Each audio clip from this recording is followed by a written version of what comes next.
কোচবিহারের রাজপথে মিছিল ভারতীয় জনতা পার্টির সংখ্যালঘু মোর্চার কর্মী সমর্থকদের।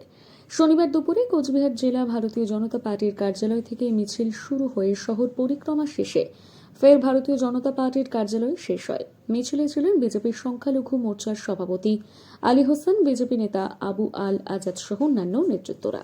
এদিন বিজেপির সংখ্যালঘু মোর্চার সভাপতি আলী হোসেন বলেন, সংখ্যালঘু মোর্চাদের উন্নয়নের লক্ষ্যে কেন্দ্রীয় সরকারের বরাদ্দ অর্থ নয়-ছয় করছে রাজ্য সরকার।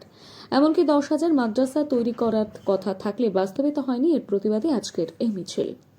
পার্টির সংখ্যালঘু মোর্চার পক্ষ থেকে কোচবিহার জেলায় বিজেপির সংখ্যালঘু মোর্চা আজকে আমরা বিক্ষোভ মিছিলে অবতীর্ণ হয়েছি।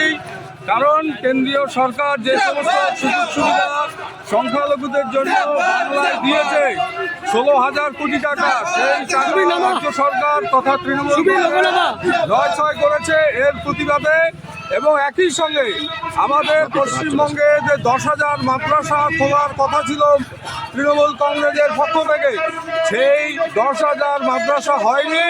আমরা জবাব চাই, 10,000 মাদ্রাসা কোথায় গেল?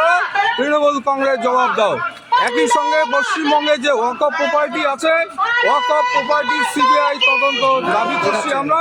এই দাবিতে আমরা মিছিলে আজকে আসছি এবং নরেন্দ্র মোদী সাহেব উনি যে উন্নয়ন করেছেন, আমরা উন্নয়নের সঙ্গে আছি।